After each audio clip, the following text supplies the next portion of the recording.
Hi, my name is Riley Mason. It's 1945, and the United States has won World War II, but not just for them, for the world.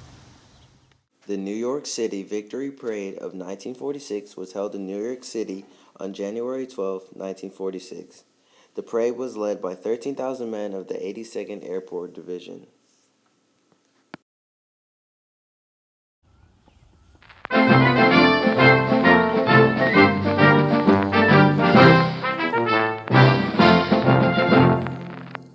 Despite America's victory, they had a death toll of 400,000 soldiers.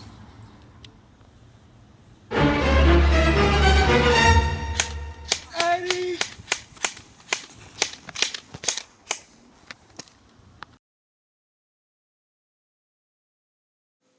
World War II was the deadliest military conflict in history in absolute terms of total death. Over 60 million people were killed, which was about 3% of the 1940 world population, almost 2.3 billion people. April 4th, 1950, President Harry S. Truman declares NSC 68. NSC 68 provided the blueprint for the militarization of the Cold War from 1950 to the collapse of the Soviet Union at the beginning of the 1990s. NSC 68 advocated a large expansion in the military budget of the United States. It made the containment of global communism a high priority. NSC 68 was a 58-page top-secret policy regarding America's security. June 25th, 1950, the Korean War begins. After becoming independent from Japan, the people of North and South Korea debated on whether or not to remain a whole. The North Koreans took after the Soviets, while the South Koreans based their government off American democracy. The Korean War was initiated when the North Koreans invaded South Korea and passed through the 38th parallel.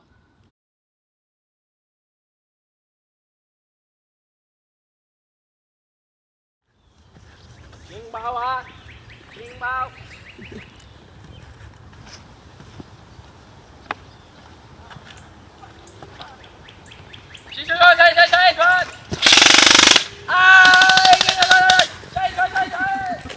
The armistice signed on July 27, 1953, formally ended the Korean War. On one side of this concrete marker is North Korea. On the other, the joint American-South Korean forces. Every flinch is monitored.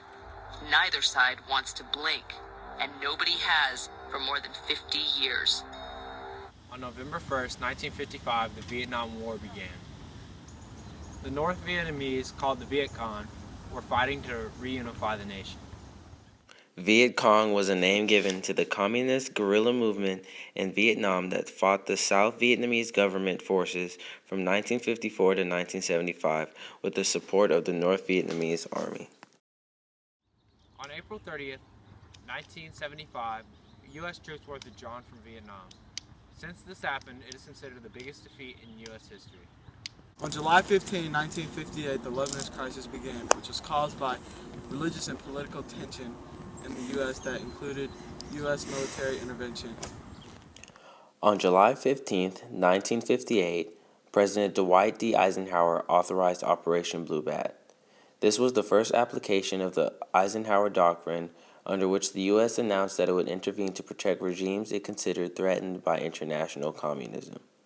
The successful capture of Beirut International Airport allowed the U.S. troops to be withdrawn from Lebanon within a little of 3 months, thus solving the crisis. Oh, hello, I didn't see you there. On October 25th, 1958, the Lebanon crisis ended. On April 17, 1961, 1,200 Cuban exiles illustrated the Bay of Pigs invasion. The Bay of Pigs invasion was secretly orchestrated by President John F. Kennedy and the U.S. government plotting to overthrow communist leader Fidel Castro. The 1,200 FBI-trained Cuban exiles were quickly overwhelmed by Castro's forces, causing the operation to end in complete failure. On December 23, 1962, the first load of free prisoners were released from Cuba. On April 28, 1965, U.S. troops land in the Dominican Republic. Trying to enforce America's new foreign policy, President Lyndon B. Johnson sent more than 22,000 U.S. troops to restore order on the Dominican Republic island nation in efforts to prevent a communist dictatorship. In 1976, additional forces were sent to Korea after 2 American soldiers were cut down a tree in between North and South Korea in a demilitarized zone. The murder of the 2 U.S. soldiers in the demilitarized zone is known as the Axe Murder Incident. 3 days later, American and South Korean forces launched Operation Paul Bunyan, an operation that cut down the tree with a show of force to intimidate North Korea into backing down. On December 20th, 1989, President George Bush invades Panama. August 2nd, 1990, the Gulf War begins. The Gulf War was a war waged by a coalition of 34 nations led by the United States against Iraq in response to Iraq's invasion and annexation of Kuwait. President George H.W. Bush deployed U.S. forces into Saudi Arabia and urged other countries to send their own forces to the scene. An array of nations joined the coalition, and this became known as the largest military alliance since World War II. February 28, 1991, the Gulf War ends. Between 1992 and 2003, the United States military and its Gulf War allies conducted reconnaissance missions and specific attacks on Iraqi air defense systems, disregarding the Iraqi government's well-established no-fly zones. October 7, 2001, war in Afghanistan. On March 20th, 2003, the Iraq War begins. April 10, 2003, Baghdad falls to U.S. troops.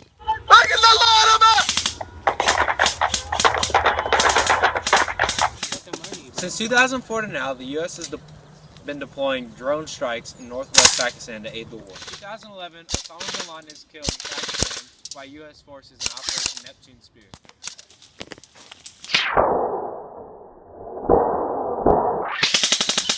My fellow Americans, my name is Barack Obama, and tonight, a team of 6 Navy SEALs took down Osama bin Laden. Oh my God, Osama. Obama got Osama. Obama got Osama. In 2014, the U.S. declared war on ISIS. The Islamic State of Iraq and Syria, also known as ISIS, is a political and religious militant group bent on spreading terror to their enemy nations. The main goal of this group is to mobilize supporters by motivating them with terror attacks on all those who oppose their ways. September 24th, 2014, the U.S. begins to bomb ISIS in Syria.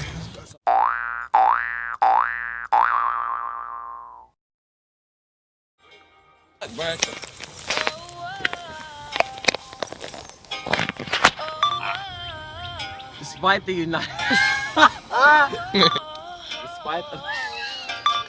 America's victory. Charlie out. America! Yeah, hey! I had to poop. On April 17th, 1961, 1,200 people Oh my God. Damn, I was like, hey.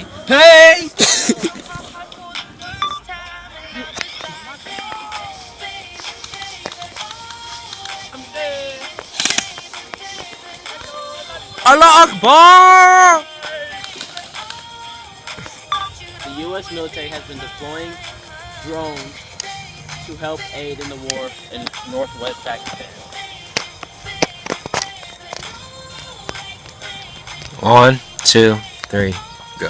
From 2004 to now, the U.S. military has been deploying. Oh my God! From 2004 to 2004. In 2000. Oh! My name is Barack Obama, and tonight, a team of